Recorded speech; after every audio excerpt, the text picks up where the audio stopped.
Assalamualaikum warahmatullahi wabarakatuh. Waalaikumsalam warahmatullahi wabarakatuh. Yang terhormat Ibu Kepala UPT SD IPRES 1279 Jalur 1, yang saya hormati rekan-rekan pendidik dan tenaga kependidikan yang sempat hadir pada hari ini. Puji syukur kita panjatkan kehadiran Allah SWT karena pada hari ini kita masih diberi kesehatan untuk berkumpul melaksanakan kegiatan calon guru penggerak angkatan 9. Salawat dan salam mari kita curahkan kepada junjungan Nabi Muhammad SAW.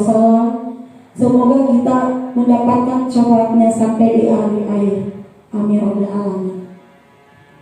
Pertama-tama saya ucapkan terima kasih banyak kepada Kepala UPT SD IPRES 1279 Jalur 1 yang selama ini memberikan motivasi, dorongan terhadap saya.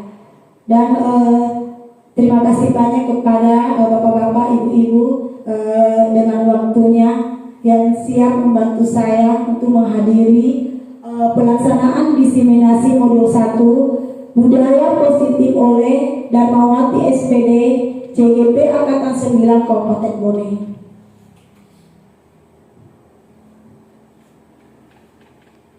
Tujuan pendidikan adalah menuntun segala kodrat yang ada pada anak-anak agar mereka dapat mencapai keselamatan dan kebahagiaan yang setinggi-tingginya, baik sebagai manusia maupun sebagai anggota masyarakat.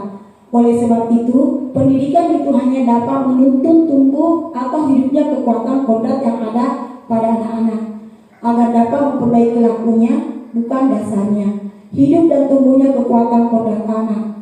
Nah, di sini menurut Bapak Pendidikan Ki Hajar Dewantara, seorang pendidik di sini kita harus hanya menuntun untuk tumbuh kembangnya kodrat anak.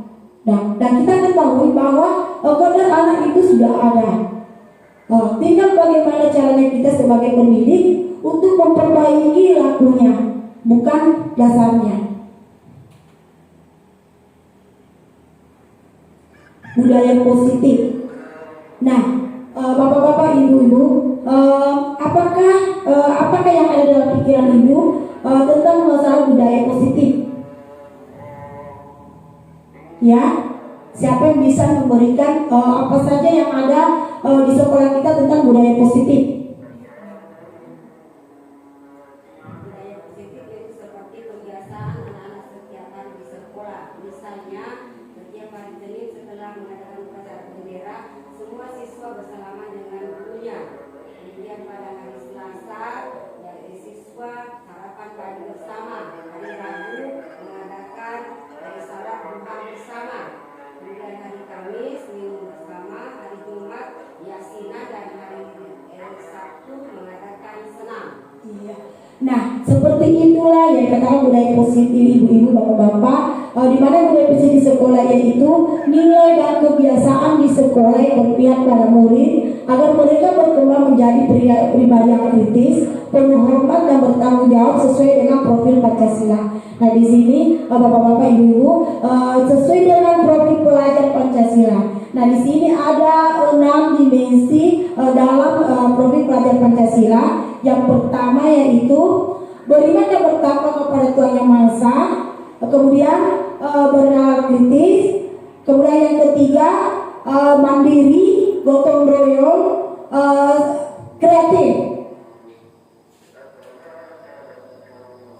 Nah, konsep utama budaya positif ini adalah konsep inti dalam budaya positif, yang mana yang pertama yaitu perubahan paradigma belajar, kemudian yang kedua disiplin positif, yang ketiga kebutuhan dasar manusia, yang keempat motivasi perilaku manusia, yang kelima restitusi atau posisi kontrol guru, yang keenam keyakinan kelas, yang ketujuh segitiga restitusi.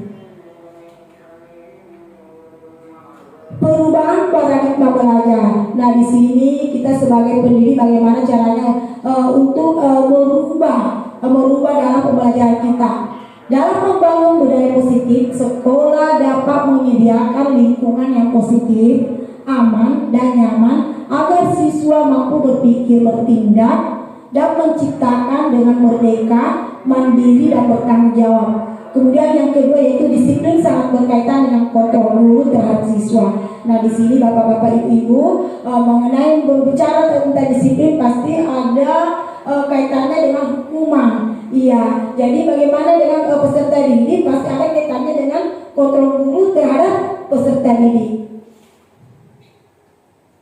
Nah di sini kita Anda dan teman Anda akan melakukan kegiatan coba lakukan. Nah di sini si A, di mana si A menggenggam kepalanya, menyimpan sesuatu rahasia. Kemudian si B ini bagaimana caranya untuk mengetahui rahasia tersebut? Apakah dia merayunya sampai apakah dia mengiming-imingkan sesuatu caranya sendiri? Bagaimana cara supaya si A bisa membuka genggaman itu? Perubahan paradigma belajar, perubahan paradigma teori kontrol, ilusi kontrol DRO William Glasser. Ilusi guru mengontrol murid. Kemudian yang kedua, ilusi bahwa semua penguatan positif, efektif, dan bermanfaat. Ilusi bahwa kritik dan membuat orang merasa bersalah dapat menguatkan karakter. Kemudian ilusi bahwa orang dewasa memilih hak untuk memaksa. Nah di sini masih ada kaitannya dengan pendidik dengan peserta didiknya, di mana dia harus mengontrol muridnya. Dan di sini ada juga bahwa ilusi bahwa kritik dan membuat orang merasa bersalah dapat menguatkan karakter. Disiplin positif. Jadi kata disiplin di sini artinya yaitu belajar. Namun dalam budaya kita, makna kata disiplin telah berubah menjadi sesuatu yang dilakukan seseorang pada orang lain untuk mendapatkan kepatuhan. Kecenderungan umum adalah menghubungkan kata disiplin dengan ketidaknyamanan, bukan dengan apa yang kita hargai atau pencapaian sesuai tujuan mulia. Nah, seperti di sini Bapak Ibu, misalkan kalau kita pergi ke suatu misalkan bank ya, biasanya kita harus memakai masker. Tentunya di sini kita tidak merasakan tidak nyaman. Iya, mengapa kita harus memakai masker? Pasti di sini ada alasannya. Demi apa? Demi kesehatan. Jadi bukan berarti kita memakai masker itu takut dengan polisi. Jadi di sini nilai kebajikannya yaitu dengan kesehatan. Pengertian disiplin adalah kemampuan memerintah diri sendiri dalam mengontrol dan menguasai diri untuk memilih tindakan yang mengacu pada nilai-nilai kita hargai dengan penuh tanggung jawab tanpa terperintah orang lain. Yang nilai kita hargai adalah nilai kebajikan, sifat positif manusia yang merupakan tujuan mulia yang ingin dicapai setiap individu, yaitu nilai-nilai dalam profil pelajar Pancasila. Nah, disiplin kata disiplin ini berarti bapak-bapak ibu-ibu mendengar kata disiplin ini berarti kita harus mematuhi aturan apa yang akan kita patuhi itu dalam setiap dalam diri kita ini. Misalkan kita tetap disiplin, dan apabila kalau masih ada teman yang masih ada dorongan dari luar, tentunya kita masih berpikir berarti kita belum ada kayak disiplin dalam diri kita sendiri. Jadi ini ada kebutuhan dasar manusia. Jadi realitas kebutuhan setiap orang berbeda. Kita harus berusaha memahami pandangan orang lain tentang dunia. Setiap orang memiliki gambaran yang berbeda.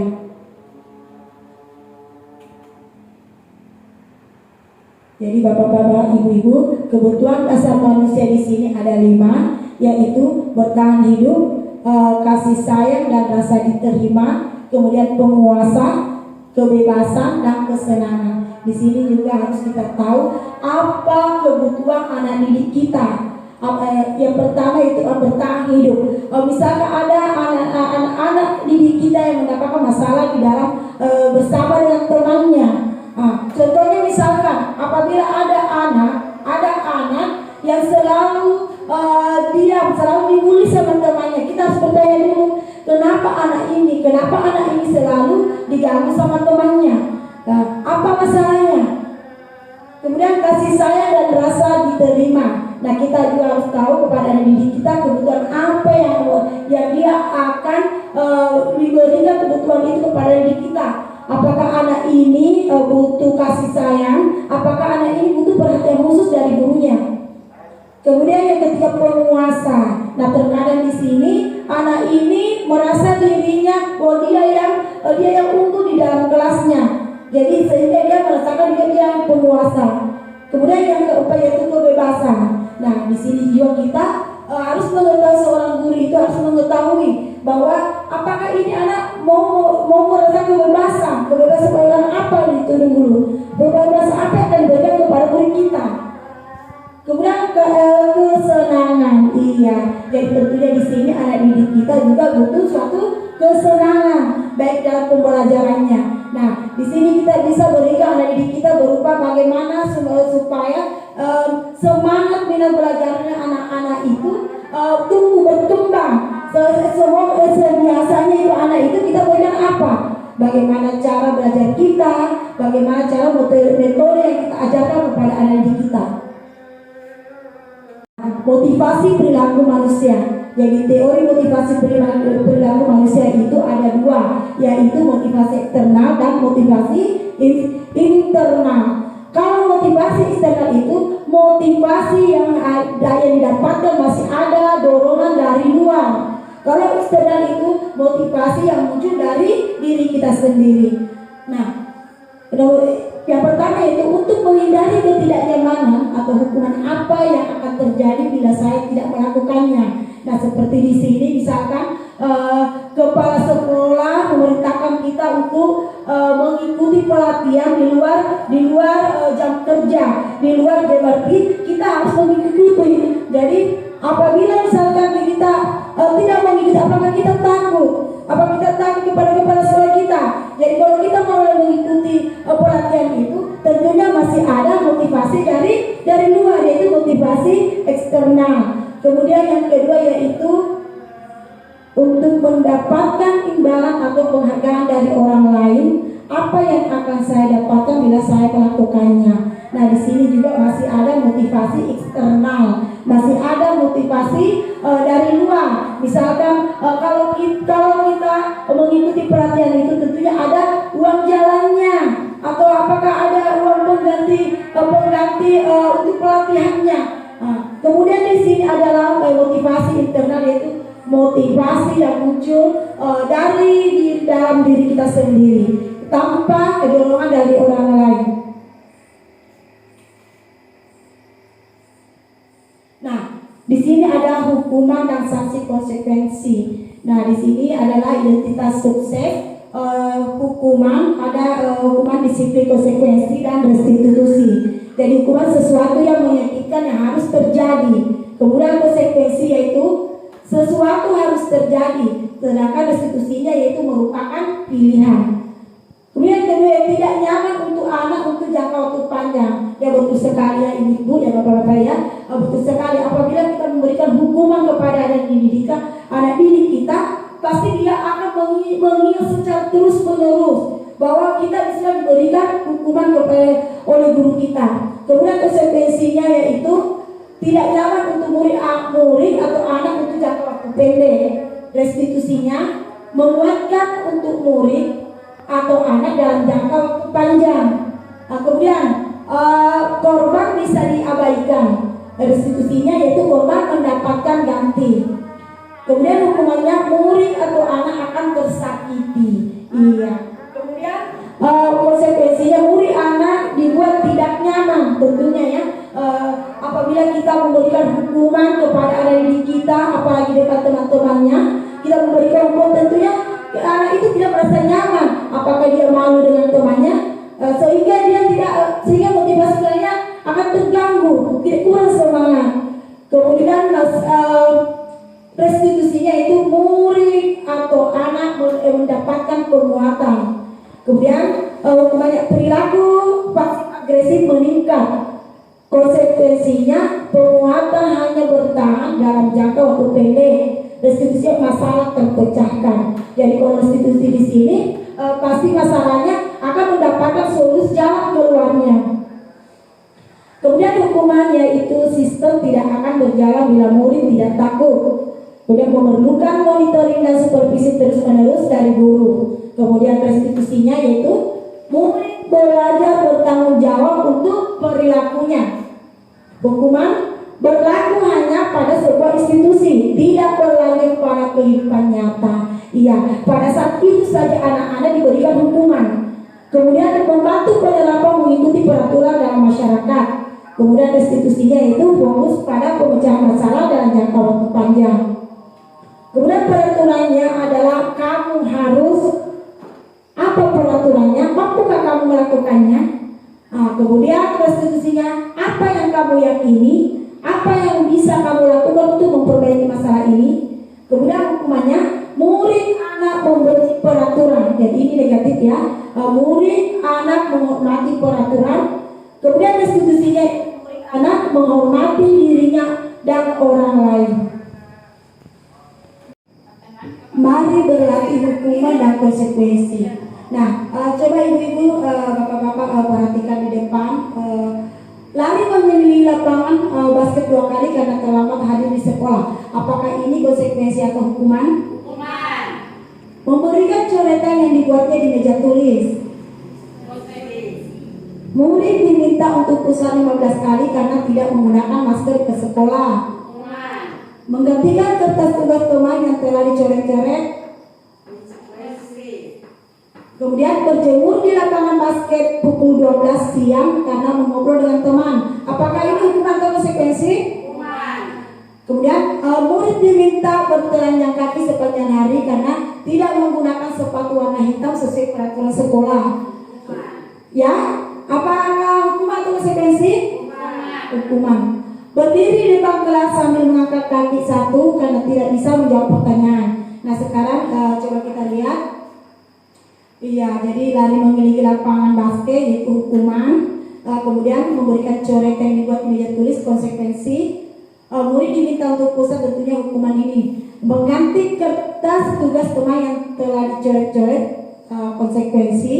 Berjemur di lapangan basket pukul 12 termasuk hukuman. Kemudian murid diminta bertelanjang kaki sepanjang hari karena tidak menggunakan sepatu warna hitam termasuk juga hukuman.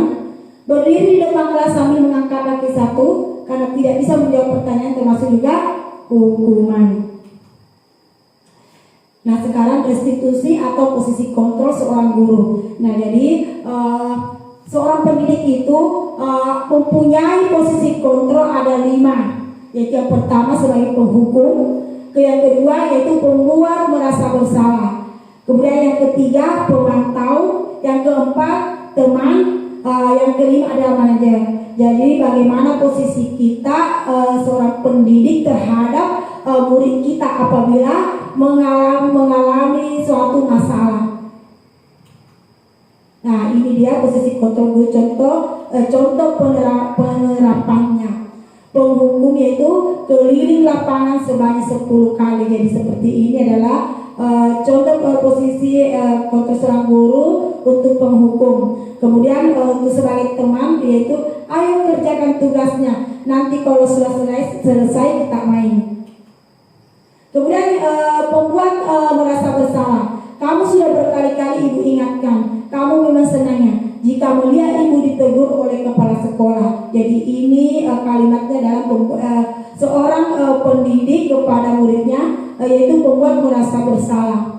Dan sebagai pemantau yaitu kamu sudah melakukan kesalahan dan sudah tahu konsekuensinya. Sekarang selesaikan tugasmu dan segera dikumpul.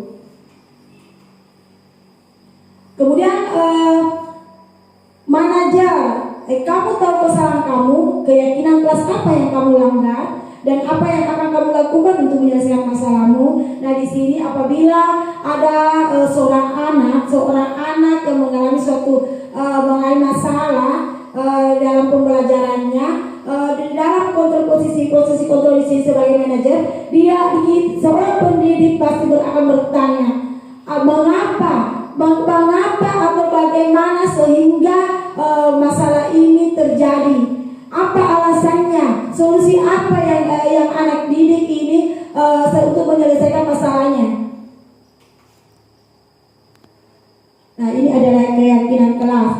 keyakinan kelas adalah nilai-nilai kebajikan universal yang telah disepakati secara tersirat dan tersurat, lepas dari adanya latar belakang suku, negara, bahasa. Jadi menurut dosen di sini, suatu keyakinan akan lebih memotivasi seseorang dari dalam atau memotivasi secara intrinsik. Seseorang akan lebih tergerak dan bersemangat untuk menjalankan keyakinannya daripada hanya sekedar mengikuti serangkaian peraturan.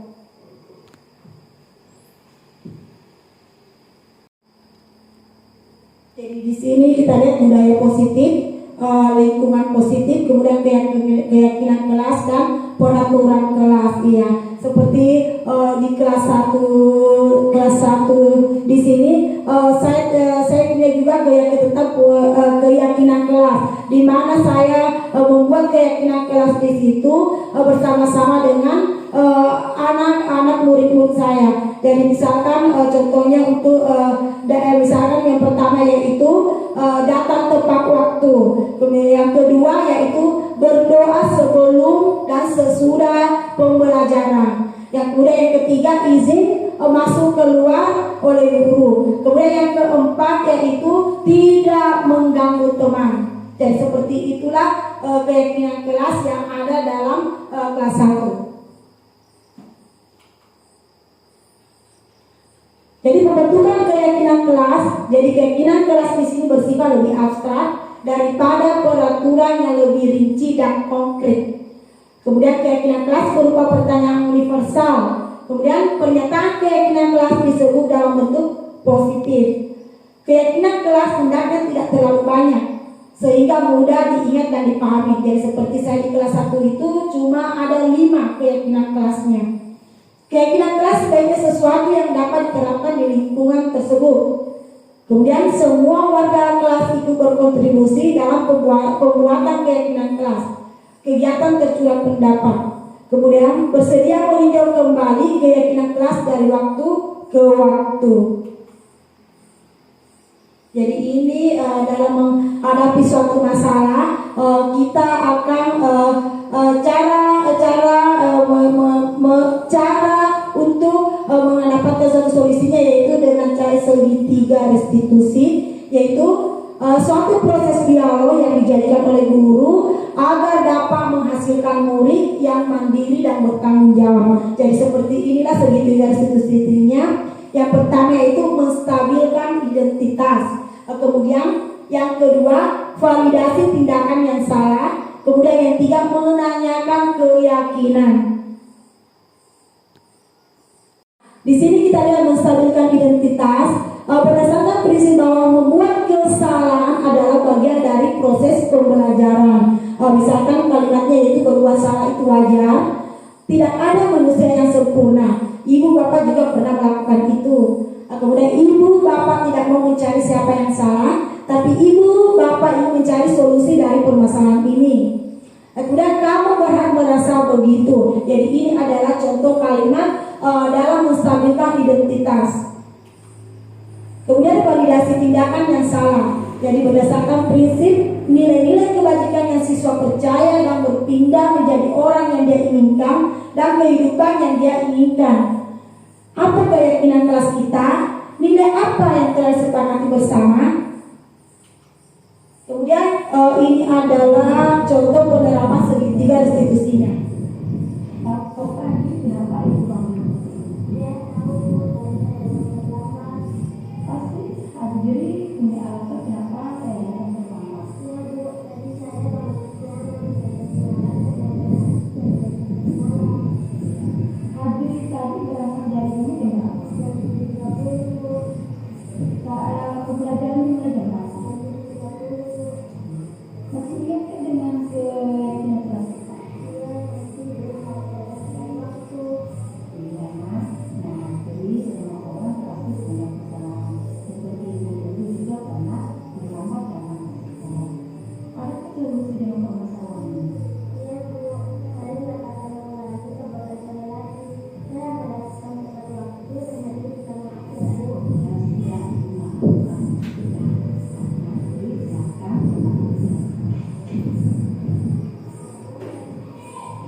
Ya, nah seperti inilah contoh kasusnya dalam penerapan segitiga restitusi, di mana seorang anak yang datang terlambat ke sekolah, tidak berarti kita memberikan langsung hukuman kepada anak itu. Jadi kita panggil anak itu dan bertanya mengapa dia terlambat, apakah dia punya alasan, kemudian langkah apa untuk menyelesaikan masalah itu, dan terutama tentang keyakinan kelas apa yang dia langgar. Jadi di sini anak yang berbuat dan kemudian anak juga yang mendapatkan solusinya. Seperti inilah contoh penerapan segitiga restitusi.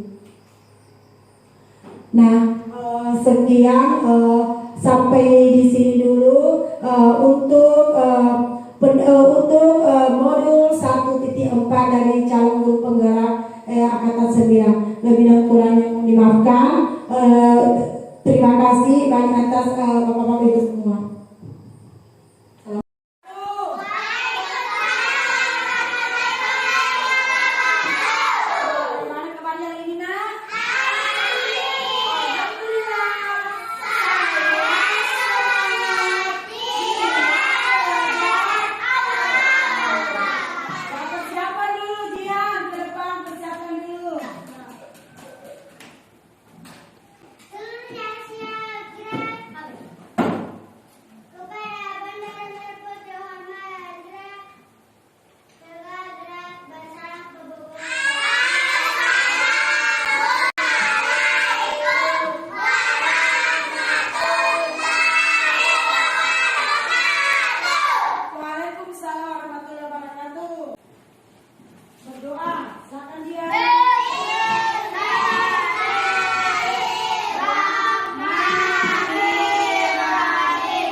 Thank you.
sekali ya.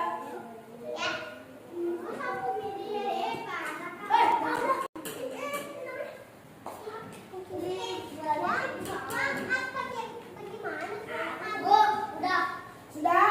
Silakan tempelkan yang sudah buat keyakinan kelas.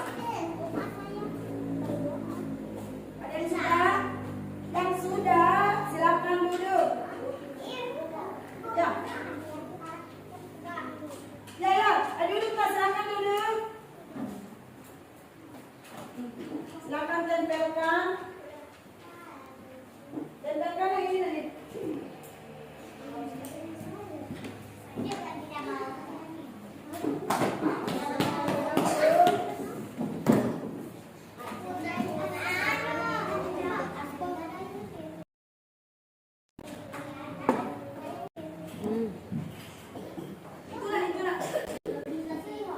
Itulah. Ya, silakan tempelkan nak.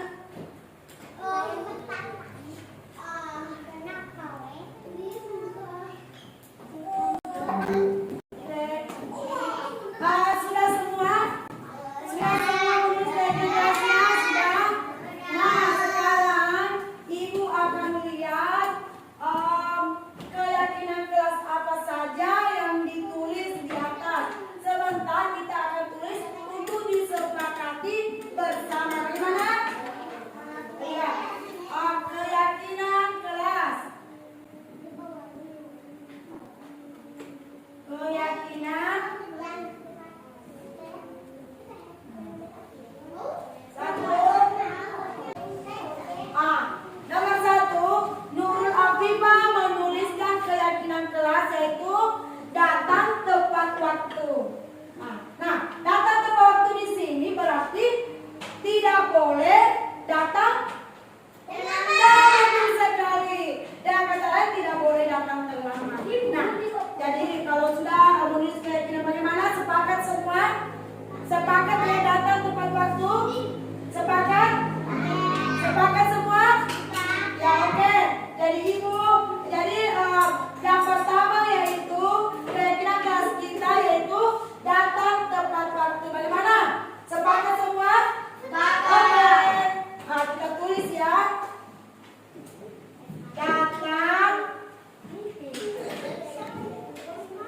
Datang tepat waktu. Kemudian yang kedua, kita lihat lagi ya. Kalau Rizka menulis yang sama, datang tepat waktu. Jadi Ibu pisahkan di sini ya. Kemudian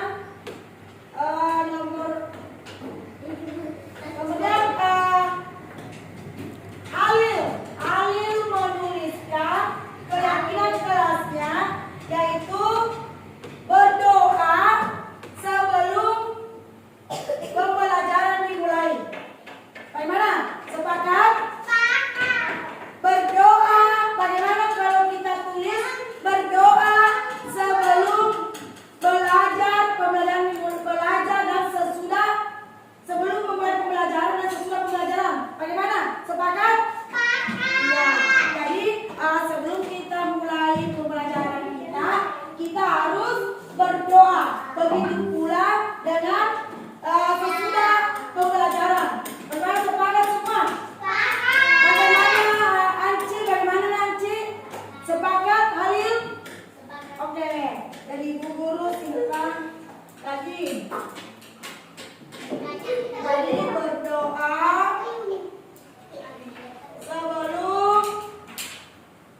sebelum dimulai dan sesudah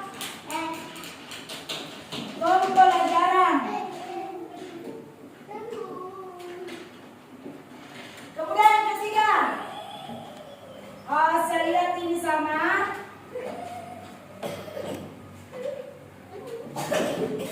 Ini juga temannya Aisyah juga sama.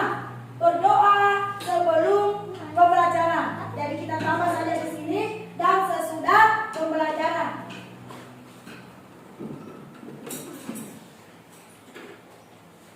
Rakli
991. Dan kelima keyakinan kelas kita ini sudah kita sepakati bersama.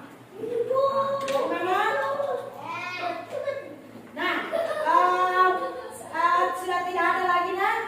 Sudah tidak ada lagi, jadi cukup 5 saja. Dan keyakinan kelas kita ini tidak boleh diganggu. Kemudian harus kita patuhi, tidak boleh